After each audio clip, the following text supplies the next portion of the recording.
Bismillahirrahmanirrahim. Lam yakunil ladzina kafaru min ahlil kitab wal musyrikina munfakkina. Orang-orang kafir baik dari kalangan orang ahli kitab, baik atau dari kalangan orang-orang musyrik. Jadi kafir itu ada dua, ada golongan ahli kitab, ada orang-orang musyrik. Mereka itu kata Allah munfakkina, tidak akan meninggalkan keyakinan dan kepercayaan mereka hatta ta'tiyahumul bayyinah, sehingga datang kepada mereka bukti yang nyata. Kita bahas pelan-pelan. Bukti bahwa ayat ini turun di Madinah, jamaah, adalah Allah menyinggung orang kafir itu ternyata ada dua. Ada orang kafir dari kalangan orang musyrik, ada orang kafir dari kalangan ahli kitab. Maksudnya mana ini Ustaz? Begini.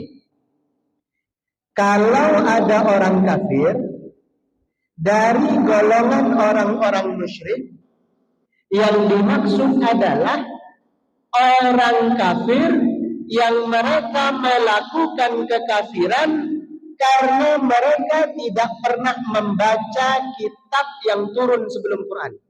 Mereka nggak pernah baca Injil, mereka nggak pernah baca Taurat, mereka nggak pernah baca Zabur. Jadi apa yang mereka amalkan itu ajaran nenek moyang. Nenek moyangnya nyembah pohon, dia ikut. Nenek moyangnya menyembah api, dia ikut. Nenek moyangnya menyembah batu, dia ikut. Nenek moyangnya menyembah matahari, dia ikut, dan seterusnya. Itu rata-rata orang-orang di Mekah itu tergolong orang kafir dari kalangan musyrik. Tapi kalau di Madinah itu ada satu lagi kelompok kafir, yaitu orang kafir ahli kitab. Kenapa disebut kafir ahli kitab? Karena sebenarnya mereka itu sudah membaca kitab sebelum Quran. Mereka sudah pernah baca Injil, mereka sudah pernah baca Taurat, mereka sudah pernah baca Zabur, mereka sudah pernah. Tapi mereka tetap kafir kepada Allah, tidak percaya kepada Allah. Itu kebanyakan di Madinah. Orang-orang ahli kitab itu. Makanya orang Yahudi sebelum turun Al-Quran mereka udah baca Taurat. Bahkan di dalam Taurat disebut akan turun Nabi dan Rasul yang terakhir. Mereka tahu itu. Tapi setelah Nabi dan Rasul yang terakhir diutus, mereka menolak dengan alasan politik dinasti. Betul. Orang Yahudi itu tidak beriman kepada Rasulullah bukan karena Rasulullah orang yang tidak baik, bukan.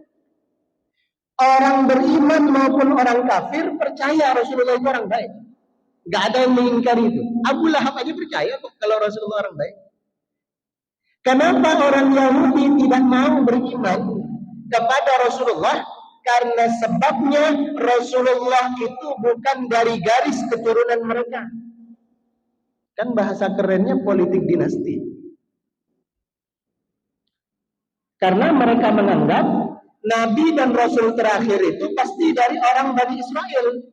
Karena Nabi Isa dari Bani Israel, Nabi Musa dari Bani Israel, Nabi Dawud dari Bani Israel, Nabi Zakaria dari Bani Israel, Nabi Yahya dari Bani Israel.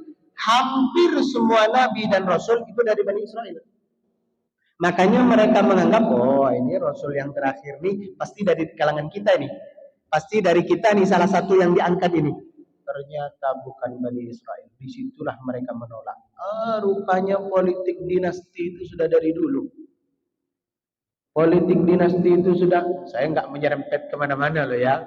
Saya bercerita tentang, saya nggak punya sentimen kemana-mana ini. Tolong jangan disalah tafsirin. Memang sudah dari dulu. Nah, orang ahli kitab yang baca Injil juga sama.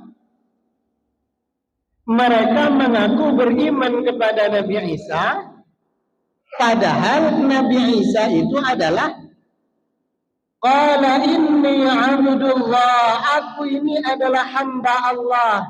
Ataniyal kitab, yang pada akhirnya nanti Allah akan menurunkan kepada saya satu kitab. Wa ja'alani nabiyya, dan Allah akan menjadikanku seorang nabi, bukan Tuhan. Nah, ternyata orang kafir dari dua kalangan ini, baik dari kalangan musyrik yang ikut ajaran nenek moyang, atau dari kalangan ahli kitab yang sudah mengingkari kitab suci mereka sendiri, mereka semua ini kata Allah munfakina, tidak akan pernah mau meninggalkan keyakinan mereka hatta ta'tiyahumul bayyinah, sehingga datang kepada mereka al-bayyinah, bukti yang nyata. Apa yang dimaksud bukti yang nyata ini? Ulama menyebut yang dimaksud al-bayyinah, bukti yang nyata di sini adalah diutusnya Nabi Muhammad sallallahu alaihi wasallam sebagai bukti yang nyata. Jadi sebelum Nabi Muhammad diutus, yang musyrik itu fanatik dengan kesyirikannya, yang ahli kitab fanatik dengan kekafirannya. Begitu diutus Nabi Muhammad di tengah-tengah mereka, barulah sedikit demi sedikit di antara mereka mulai perlahan meninggalkan kekafiran mereka. Kenapa? Karena telah datang al-bayyinah, bukti yang nyata.